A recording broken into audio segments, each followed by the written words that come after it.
One, hey, two, hey, one, hey, two, hey, three, hey, four, hey, ho, hey, ho, hey, ho, hey, ho. Everybody get up.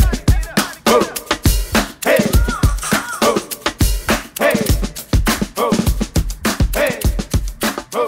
Everybody get up. Everybody get up.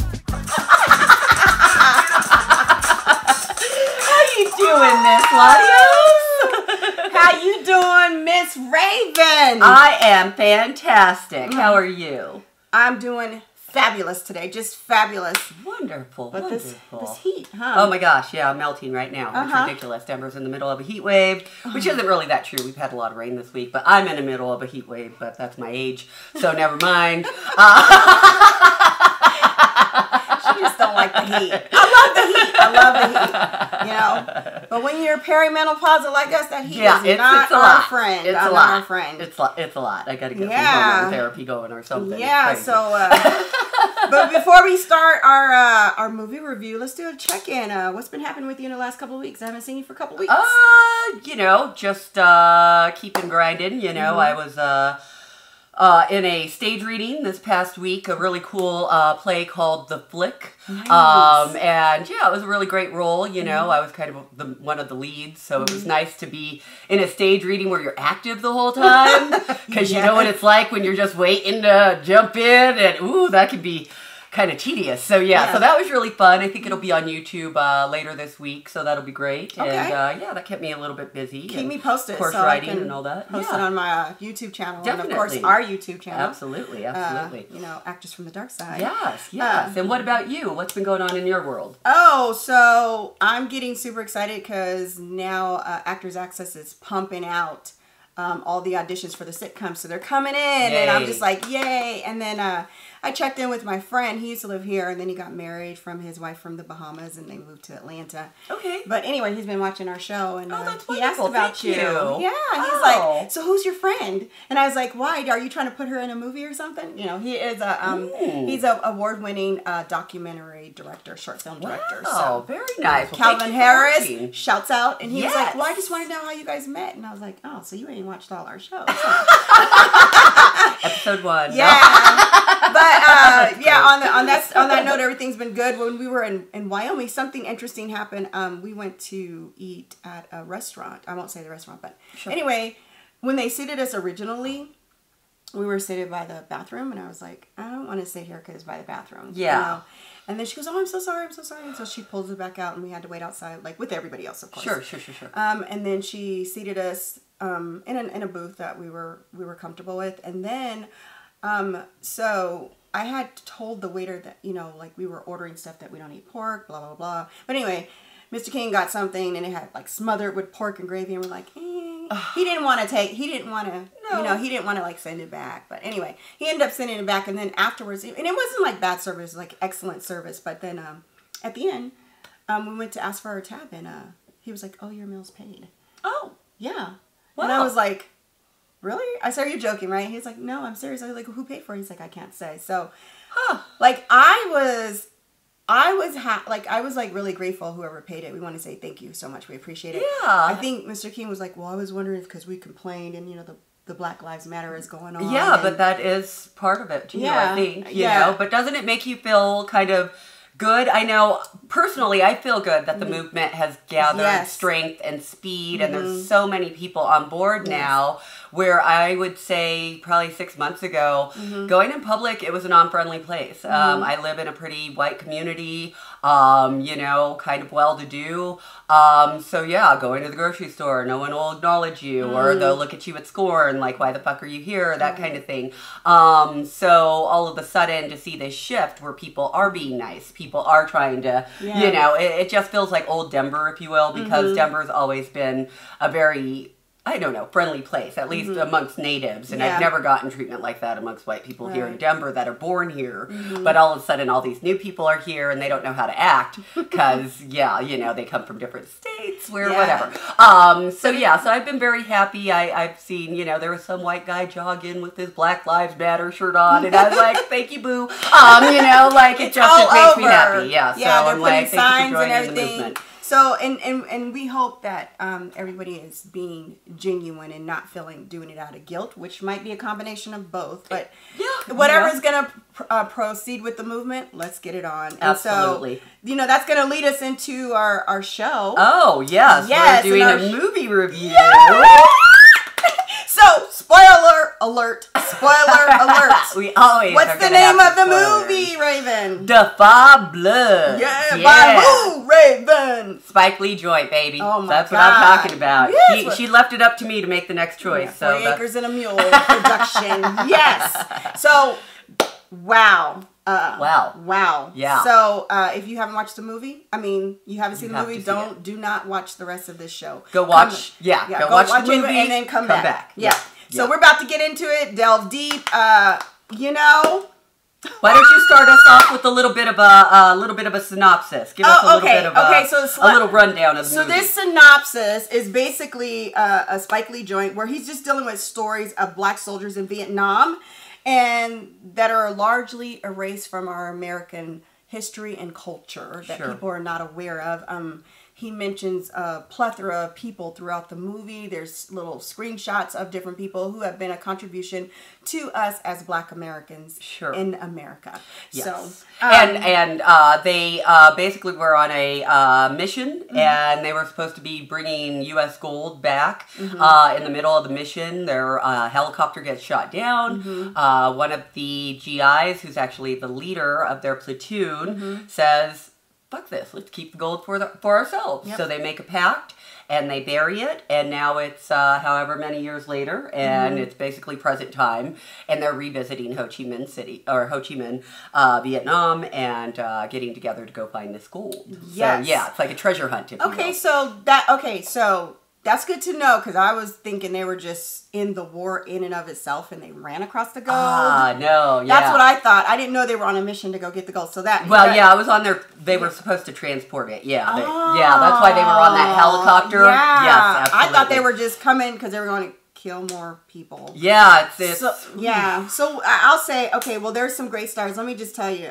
Give us a rundown. Yeah, of the actors. of the actors. So we have Delroy Lindo, who plays Paul. Fantastic. I love him. He was so good in this. I love him. Good in this. Oh my God! Wow. Yeah, he had me moved. Anyway, yes. We're just gonna mention 3 films, and one of them is they're all Spike Lee films. Right? Yes, he's worked with Spike Lee a lot. Yeah, Clockers, Crooklyn, Malcolm X. Okay, then there was one aside. Malcolm X's birthday was last week. Happy birthday, Malcolm! Rest in power, my brother. In power. Yes, thank you. Yes. So then there was Norm Lewis, who plays Eddie. He's been in Just Mercy and The Five Bloods, of course, and Jesus Christ Superstar Musical. Yes, I do remember him in that. Yes. He was the one who was Pigeon Tail. I had to Then we had Isaiah Whitlock, who's been Black Klansman movie. That was a Spike Lee joint. The Wire, TV, HBO, and Brooklyn's Finest. And his name is Melvin. I call him the Chunky Monkey. He's so cute. And then, of course, we had Chadwick Boseman. Black Panther. Black Panther.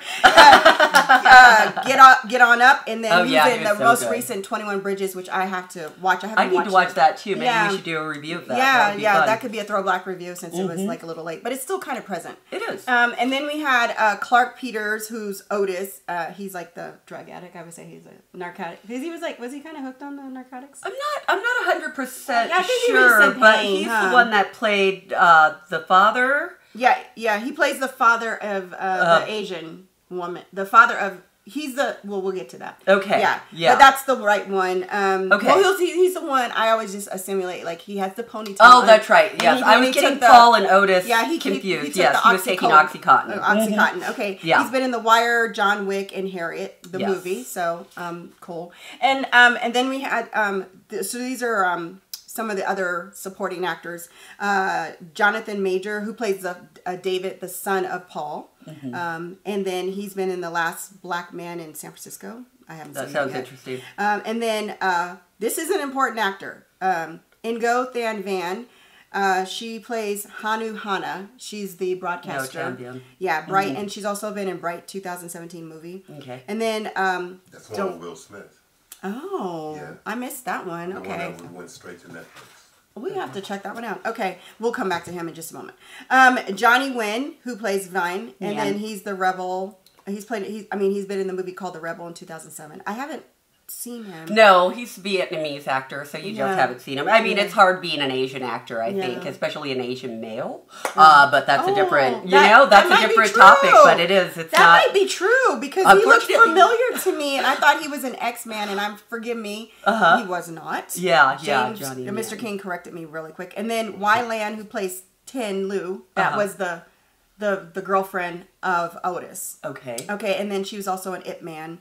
And then there's Jean Reno, who plays Desroch, the Italian, the Frenchman. Oh, okay. And he's been in the Da Vinci Code. Oh, so okay. yeah, I knew I recognized him. We'll come back to him. But fun fact before we get started. Sure. And the reason I have his name to the side is because before The Five Bloods was going to be made, the original cast was going to be Samuel L. Jackson, Denzel Washington, and Giancarlo Esposito, and also John David Washington, Denzel Washington's son. Oh, wow. So that's who was going to be in the movie originally. Wow. And Mr. Esposito said he goes, regardless, he was so glad the movie got made, and the cast was absolutely stellar. Yeah, that's I think I have to say I'm a little bit biased. I really did enjoy the person playing Delroy Lindo playing Paul. Delroy Lindo is just such an incredible actor. He has such a distinct accent, which you didn't hear in this. So I know he did a lot of dialect work for this role, being the crazy Trump supporter. Yeah, but he did that so good. He did that. It was very much, this is one where I want to give it up to the writers. And I believe their names are, Danny Bilson and Paul DeMeo, because this is one of those films where you're sitting there and you know something's going to happen. But what's going to happen? Right. What's going to happen? Now they're in the jungle. What's going to happen? What's going to happen? So, I mean, just sitting on the edge of your seat that whole time and kind of suspense. Bravo. That's great writing for me, because I was literally on the edge of my seat saying, what's going to happen next? Were you really? What's going to happen next? A little bit. I mean, I had to take a break from it. I'm not good with gore or violence, so somebody got blowed up, and that, was disturbing to me, and luckily a friend texted me and was like, hey, come over, and I was like, great, perfect timing. So, I took a break from it, and then came back and watched the rest of it. So that break was perfect, because it was much easier for me to stomach the rest of it and not be what are we gonna see next? That kind of thing. So and then it's wow, it just devolves, into so much chaos. Wow. So that's also fun to watch too, because all of the relationships split.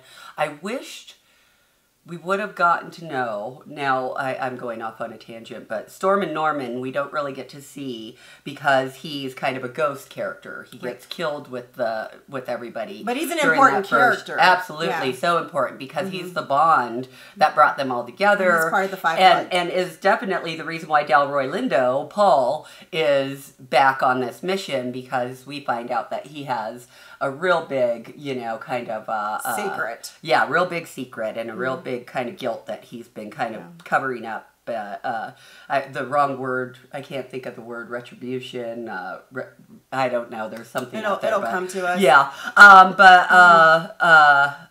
It was just very interesting to see those relationships kind of portrayed. Evolve. Yeah, and evolve. So what were some of your highlights of the movie? So I have several, but I will say when I started watching this Wednesday, and I was like, oh my God, another war movie. I don't like war movies. I don't like, so I was like, Raven, why are you torturing me?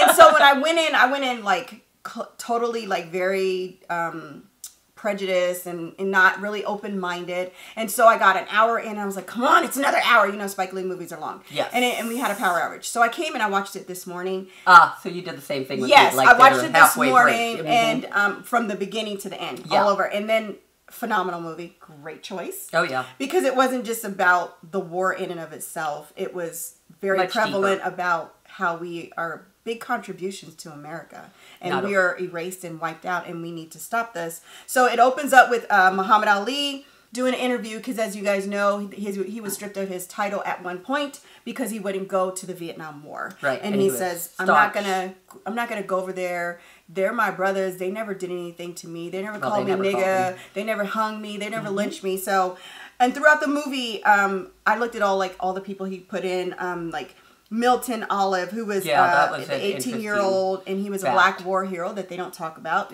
He basically, and it was kind of symbolic because he basically jumped on a bomb to protect everybody. A bunch of people. But that's the and same then still thing. Stayed alive.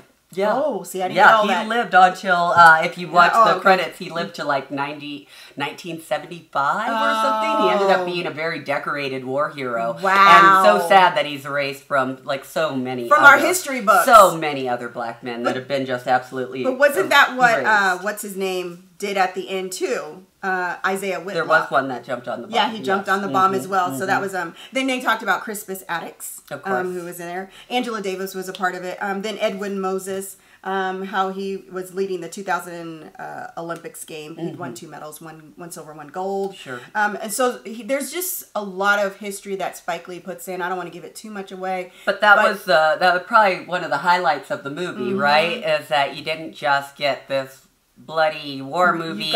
You got knowledge. Education. Yeah, you got some knowledge behind it. One of the things that I wish Spike Lee would have talked about was the fact that we really didn't need to be there.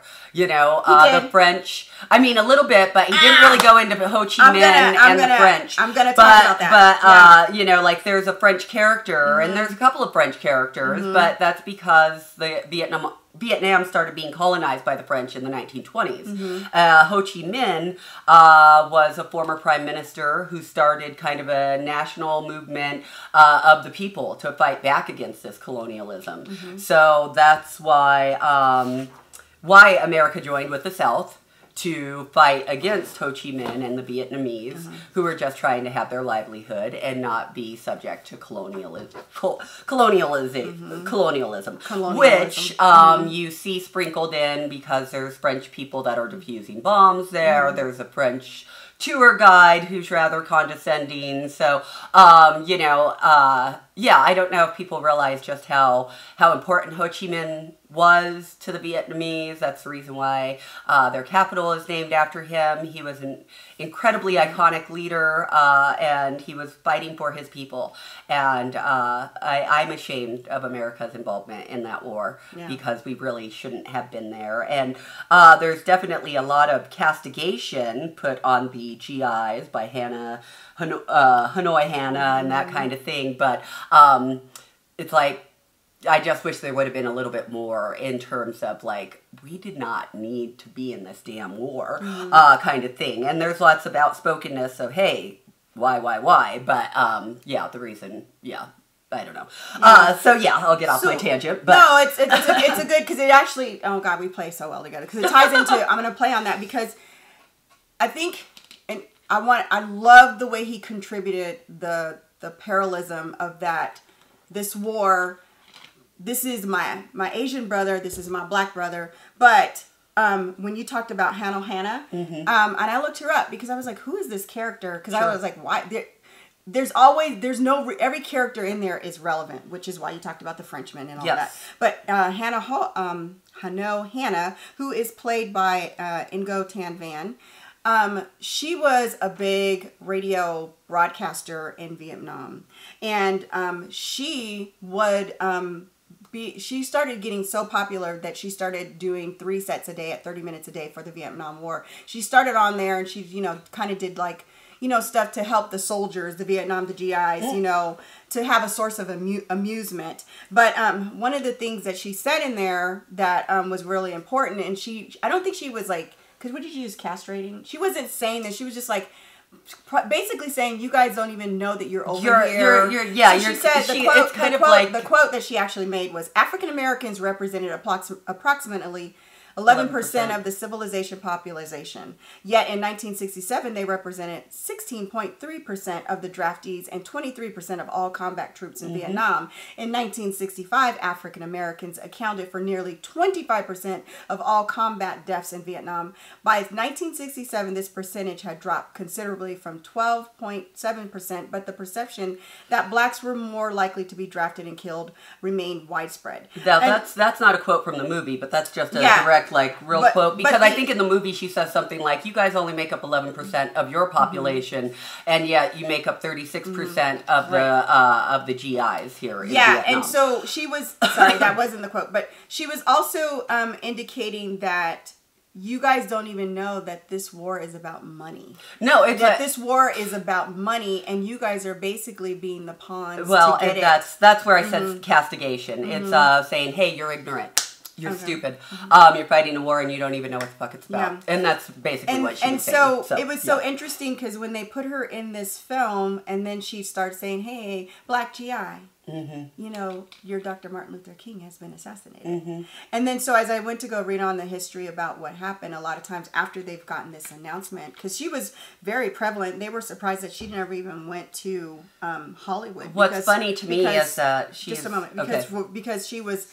They were surprised that she never went to Hollywood because she was so heard, like all her information was being disseminated from America to there, and they were just kind of disappointed. But anyhow, she ended up moving to Ho Chi Minh City. That's where she retired. And then she spent the last of her decades there. And then she ended up getting in some film and whatnot. So the reason why she didn't make it here is because we did Good Morning Vietnam, which was the white GI who brought light and brevity to the troops from the American standpoint of, you're fighting the good fight. Stay up and keep doing your work because you're good American soldiers.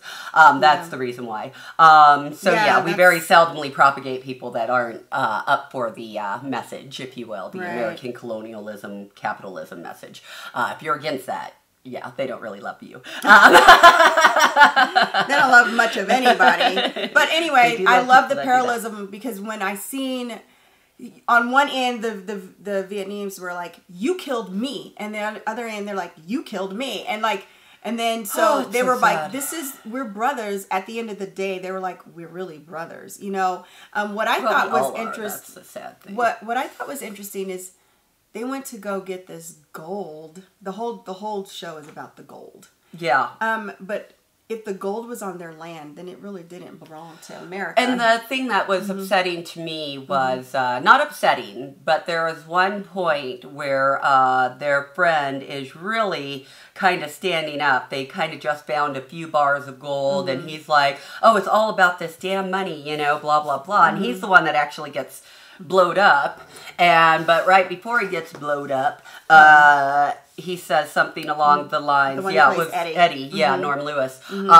He says, I wish you guys could remember what Storm and Norman said about money. Right. And that's when he steps on the bomb. And I wish we would have found out what Storm and Norman had to say about money. Because I'm sure... He said money is the root to all evil. Oh, okay. Yeah, he when did was that? say that. He said that right before, because they made a joke about him backing up, and I was like, that was an odd shot. I was like, that was odd.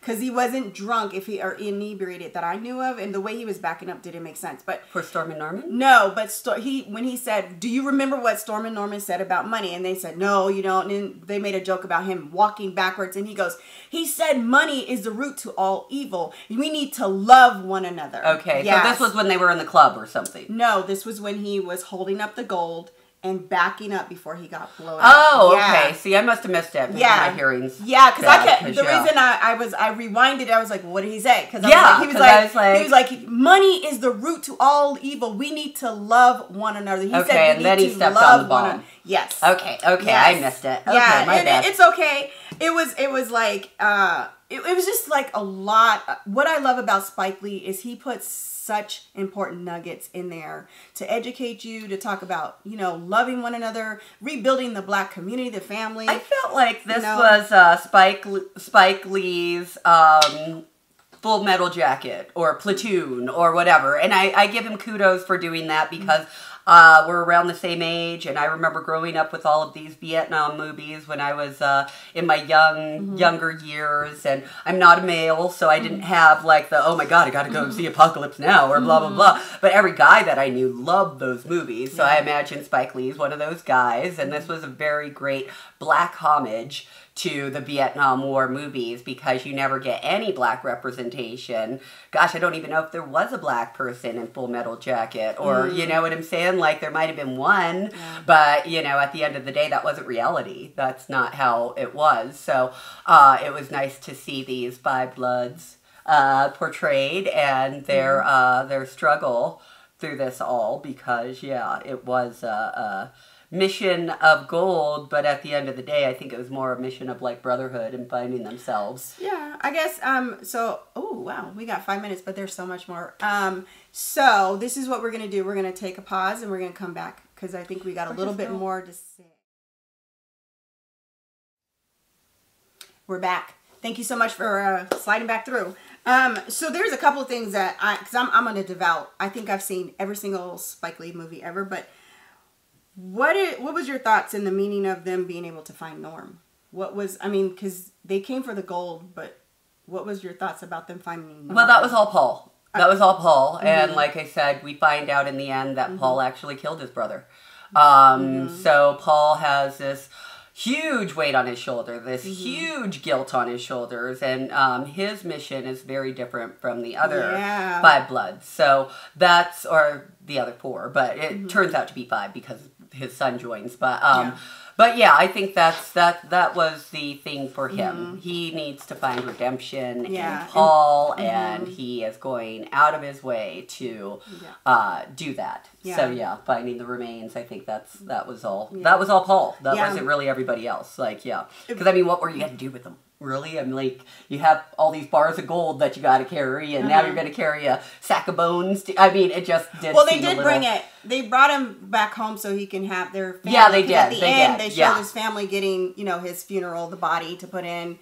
Well, it's just basically the bones. But I thought that was super interesting how he, because you don't even know his mention. When he left, I was like, why would you leave? But then they resolved everything in his vision. What about, I did like this because Paul had a really estranged relationship with his son, David. But I thought this is the typical relationship that a lot of black men have with their sons. It's always estranged. It's like they're really hard on them. They're really, really hard. They're really, really hard. And in the end, he was like, I know in one stat he said, I just want you to know that I love you. Right. Yeah, I love you. And he goes, you know I love you. And he was like, yeah, I know. He goes, you have a strange way of showing it, but I want you to know I love you. And then I kept wondering, what was this? Why was he so hard on his son? Like, what was it? And then the way they tied it in, how his mother died at the death. What was your thoughts on that? You know, what did you get from that? Did you think that Spike Lee like relayed a good thing of making resolve at the end? Because it seemed like he already knew he was going to die as he wrote that letter that he gave, and then he does this whole confession about, you know, how he loves him and, you know, so forth and so on. What were your thoughts about that? Well, I mean, that letter was written probably 20 years ago, and it was a deathbed letter, right? He gave it to his friend and said, when I die, you give this to my son.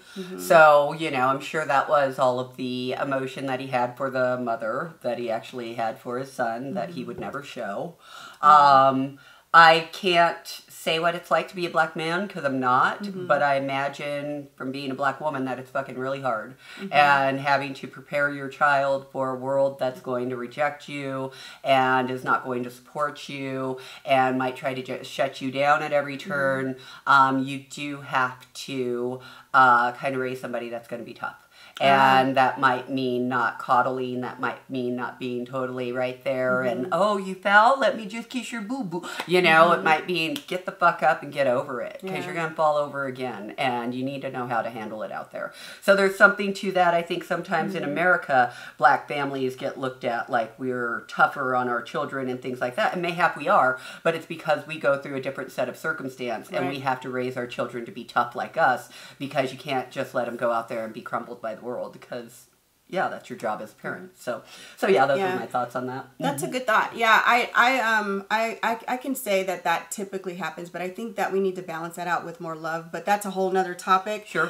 One thing that did stand out, because you say we have different circumstances. I've been pulled over by the cops, and I haven't had the same circumstances as either Mr. King or my son or anybody that's a black man. And one thing I found interesting, I don't remember the character's name, but he was with one of the Frenchmen that were with the mission with the French woman, the one who died. Sure. I can't remember his name, but he had made a comment, and he goes, "I can't believe I was so jealous of you the whole time, David.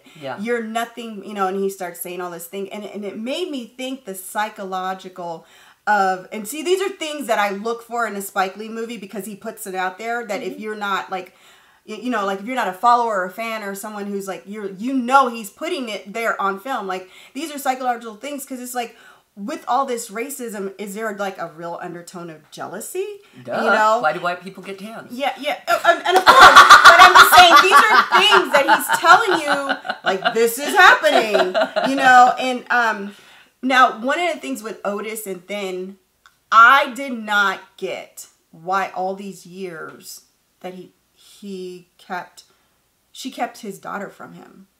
And I did not understand why at that prevalent moment when he came that she didn't tell her daughter. That just... Well, and I thought it was really messed up when the daughter said, "Hey, will you tell me?" And she still was just like, you're my daughter, and, but then they wrap it all up at the end, and everybody's, obviously, but, I don't know, maybe she really was, like, Paul said, a whore, and he wasn't her only man. It was just the baby that she had with that one GI, and she could have been with a couple of other GIs, and she just happened to have a black baby. I don't know. I can't say why she was so cold and hard with that relationship. I don't know if she didn't want... Who's to say that she... Yeah, I don't know. I suspect, because she had already said, when he goes, "Well, why didn't you tell me?" He goes, "Is this our child?" She's like, "Yeah." And she goes, "We weren't," I'm going to paraphrase what she said. I'm not quoting it. But she was basically saying, "We weren't crap. We weren't even good enough to clean toilets because I was a whore. Our child was considered what they call," she said something in Vietnamese and then said considered nigger. We were just outcasts. And so I still could not make the connection. Maybe they would have been further outcast if she would have brought the black guy, Well, it's not like they liked us. I mean, we just got done bombing their country and killing everybody, She mentioned that as well. That might have been part of it too. But I still couldn't make the connection of the fact that when he was actually there and her daughter is dying, she obviously knows she's black and Asian. She obviously can see that she's black and Asian. Yeah. Why wouldn't she tell her at that moment that was her father? Because at the end, he was like, "I can't leave you there." Like, well, and then jealousy. I love the fact that Spike Lee tied it in to change that dynamic, that not black people are just laying seeds and not taking care of their responsibilities, because I think he would have been that guy who would have... Well, then maybe it was jealousy. Maybe she had raised that child all her damn life and didn't want some man coming in and taking her away.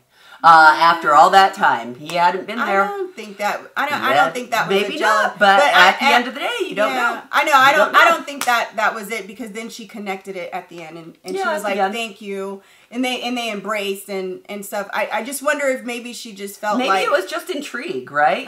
Because at the end of the day, they kept bringing in questions about whether or not she was in on some kind of sabotage, right? That she might have been in with this French guy to sabotage them, and she was taking a cut of their money and all of that. Well, and that has to tie in with him knowing that's his daughter. Well, I'm just saying. I'm trying to understand the connection of what you're making. I'm just saying that it might have been intrigue from the writers to not make it like, "Oh, I just want you in my life," because that would make her very trusting.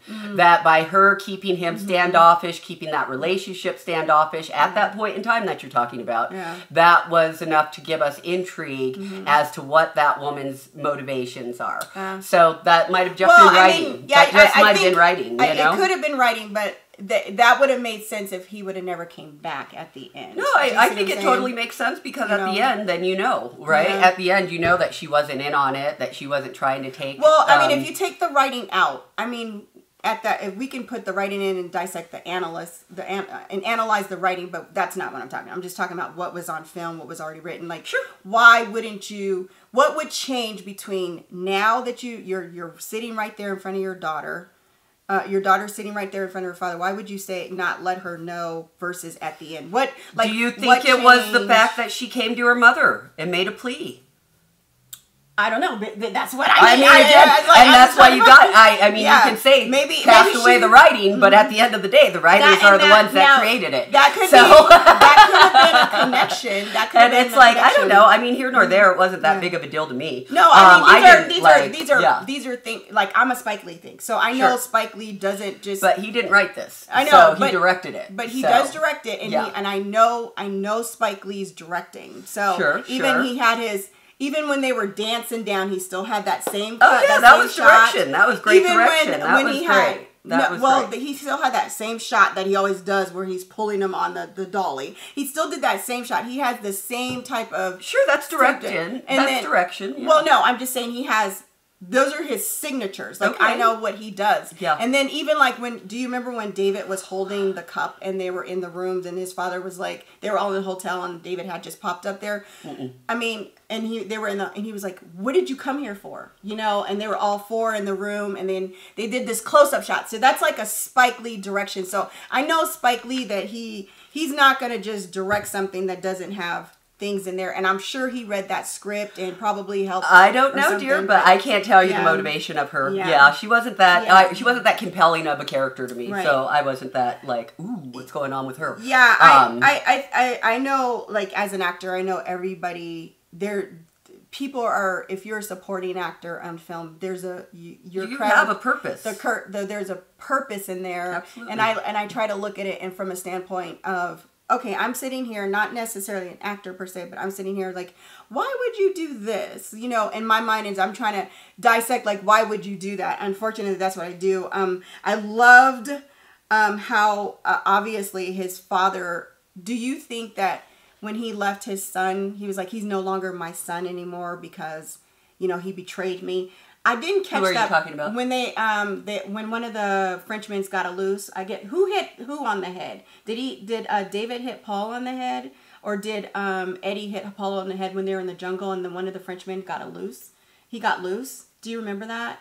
And then he was like really spatting at his son, saying he was a traitor. I forget exactly what happened because that was a lot. Yeah, there was a lot of segments. I mean, there was just a lot of movement that was going on, so I can't completely remember exactly, but I do remember what you're talking about, but I don't remember exactly what all happened there. But what are you talking about in terms of the relationship with Paul and I was getting that. Yeah, because he really got angry at him, called him a traitor, and then when he got shot, he says, "You're no longer my son anymore." Yeah. And so I was like, so when they're talking about the 5 bloods, because, you know, it is bloods, how what I took is loyalty was more important than blood at that point, because he let that Frenchman get away. Because I was like, you know, he called him a coward and everything and this, that, and the other, which kind of was ironic because at the end he ended up killing somebody. You know what I mean? So I was just trying to figure out, like, why, he was so angry. Did he leave and think that, did he leave his son behind knowing they would take care of him? Or did he leave his son behind because he was planning to go resolve his issues with maybe Storm he knew Norm. by resolving his issues meant that he was going to die. I don't know. Yeah. I mean, it was a lot of bravado to really think, oh, I'm just going to take my gold and screw you guys, I'm out of here. Yeah. But maybe that was really his thinking. Yeah. Maybe he really had that ego of, you know, I can do this. Yeah. And then got his gold stolen and well, I mean, from the land basically, the gold gets taken from him and all that. So it was more of a universal kind of kick in the pants.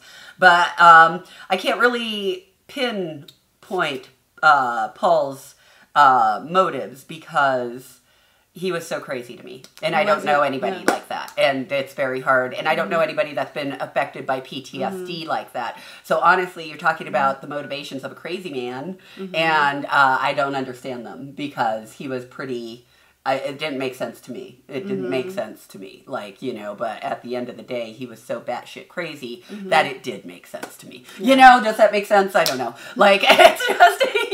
Yeah, I really think that, yeah, he had a lot of post-traumatic stress disorder. I get that. I'm totally there, but I also think... Like, I'd never treat my son like that. I'd never. Even if my spouse... You know, so, again, he's hard to relate to. It's hard for me to say, oh, I get what you're doing. I know what he'd do. You know, there's some characters that I could be like, oh, I totally relate with that person. I'd go to the mall, too. You know, like Issa Rae or something. But, yeah, this character is so... Yeah, I just thought it was interesting because if he was so angry and there was, he felt like you were disloyal to me because you let that guy go and I'm leaving you, you're not my son, I disown you, but he still... But he loved everyone. He still had that letter to resolve with his son. So I was really conflicted with that because I don't know if he actually went there to really resolve his issue or if he went there because, and he was like, I'm going off my own, forget you guys, I'm out of here. You know, and at that point he had just snapped and he was really, he knew he was going to his maker. Yeah. Yeah, you know, I thought that was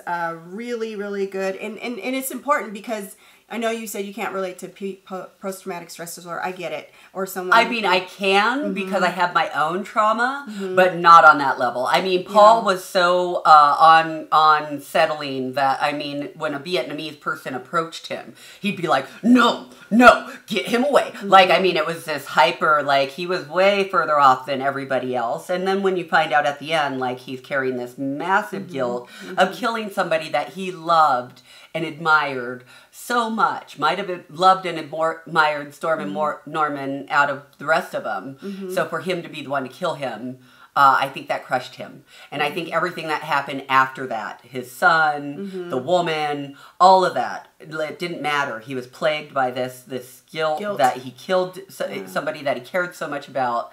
And so that could have been a lot of his psychosis. Like, I mean, he was somebody that was not mentally stable. So that's where I can't relate or say, oh, I know exactly what his motivation was. He was definitely unstable. So. I probably can't relate to the really high intensity of the craziness, but I can relate to when you have a burden or there's something that you're holding on to that you haven't let go. And I think that parallels with when Spike was, you know, directing this and the writers, I don't know if these writers are black or white. I don't know, but whatever, it's a black film. I think they were relating to, like, we hold a big burden as black people and it's so heavy and traumatic. It will make you go crazy. Racism in and of itself will make you go crazy. And so when they were saying, even, you know, the guide had mentioned, the guy who played the guide, he said, even after you've been in a war, it really never ends. You know, it never ends because the trauma of war is just ongoing. You're having nightmares. Especially that kind of, when they were showing pictures in there, I seen one of a baby and I was like, oh my God, where did you guys get this? And then, so what I heard throughout this whole movie from the beginning to the end, that love was an important factor all the way until the very end. Love was an important factor, which is what's his name who got... Eddie had said, he said, Storm and Norm said, love is an important factor. He was talking about love yourself, love your brother, love everybody. Love humans. You know, Period. And I think they were trying to generate that. I mean, that's what I got out the movie in the end. And the last thing I loved about this movie before I give my final grade is that the music was phenomenal. Yeah, the music was great. Spike could not have picked a better score because I am a Marvin Gaye fan, and all the music, every single thing, even when they were singing, was by Marvin Gaye. I like every single song. I love those songs. Those are songs I'm a Marvin Gaye fanatic. This movie, to me, if I had watched it on Wednesday fully, I wouldn't have taken it in as I did. I probably would have gave it a poor score. But love Marvin Gaye. I'm going to give it A on the musical score. The directing was great. I'm going to give it A for the directing. The cast, even with the previous cast that they chose before, I think this cast was very phenomenal. I'm going to give it A for that. I love the movie all over. Would I have went to the movie theaters to see this? I would not. Just because anything dealing with war, I'm not I can't. But I would have watched it. And I'm glad I watched it at home. I know. Mr. King's looking at me like, what? But I don't like war movies. I don't like any things. But I love Spike Lee movies. Now, if I did go to the movies, I probably would have went with Mr. King because he would have pulled me there. But I give, because I'm not a war fan, I'll give it a B++. But overall, you got 3 A's and a B. And what's your score? I gave it a solid A. Solid A in all categories. You know, Spike Lee, you obviously always outdo yourself, and the knowledge, that was great. The music was great. The cinematography was great. Yeah, it was really like there weren't any dull moments. There weren't anything lacking. I learned a lot, and again, I was on the edge of my seat waiting to see what was going to happen. You knew something's going to happen. Something's going to happen. So I really loved that element of it. So overall, great job everybody on this movie, and yeah, solid A. Yeah, so we hope that you enjoy this movie, and you can let us know in the comments what you think. We want to know. Put them down in the comments. In the meantime, in between time, remember, you don't have to be asleep to dream. So get up and get out and do something for yourself. I'm LaDios Muhammad, an actor with purpose. And I'm Rav'n Moon, an actor with passion. And we are actors from the dark side.